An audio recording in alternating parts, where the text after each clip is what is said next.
Turtlecaps, and I'm from Queens, New York.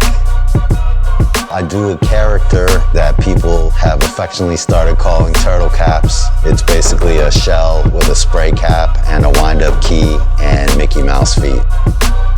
It ultimately came out as a joke. Dude, it's a nostalgic imagery mixed in with my graffiti life, all in one little character.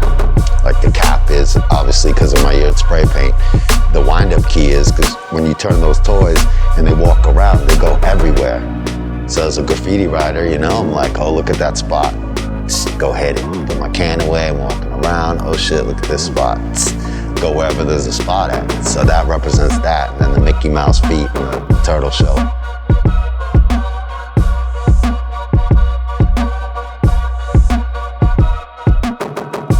I started getting into graffiti in like 1989.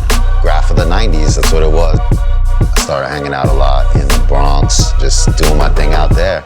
The 90s was really a time where you just rolled and did stuff for yourself and nobody had pictures. You'd be lucky if you had disposable cameras to get your stuff on film. So it was more for the moment compared to nowadays. People are more into graffiti art. It's become a trend and it's opened up a world where people maybe would have never heard of me. Like nobody knows my graffiti tag except my peers that wrote graffiti in the 90s. Other than that, people know me as Turtlecaps. So it's weird for me to have people, hey, oh, that's you, can you hit my book and all this stuff, when before people would normally call cops on you when you're doing it, but I'm the same guy. So there's two different types of artists. There's artists that will sit and paint so he can get Instagram hits, and then people will love him and he can have groupies and you'll make money and everything like this, which is all good and fine.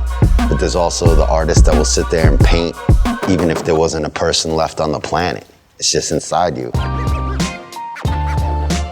I can sit all day and paint a mural and barbecue and burn a joint and sit there and listen to music. And when I go paint illegal, it's like me and my boy, we're there quiet. We burn still, but we're sitting there quiet, we're doing our work and we're getting out of there. And we're just doing it for the love of it. New York, to me, it's home. That's it. Once you're from New York, no matter where you go, you always bring a little piece of New York with you.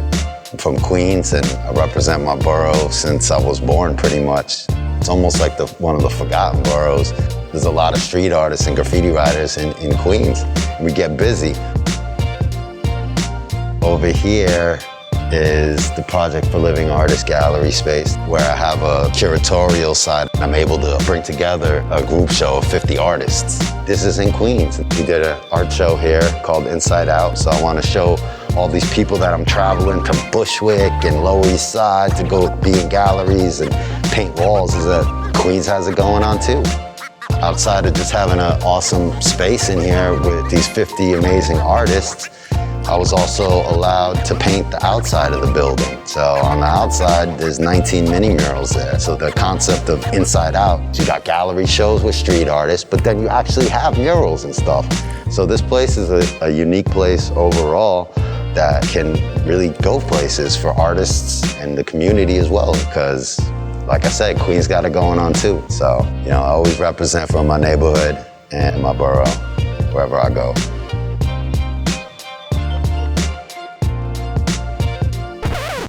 Before art, I used to own a big toy and comic book company, and I'm writing graffiti forever. So now running a toy store, like what do I know about business? But I actually built that up to be one of the best and biggest toy companies on the East Coast, where I had deals with Microsoft for my own Halo action figure toy, made a deal with the Transformers company to get my own exclusive stuff. So I was living like a whole different world. I had that for 9-10 years, and I was more or less a businessman working 18-hour days, forgetting to eat, and just focused on that. And I figured at one point I would just take a shot at art, and if I failed, I could always go back to doing something else. But if it succeeded, I could live out a dream that I always wanted to take a chance at.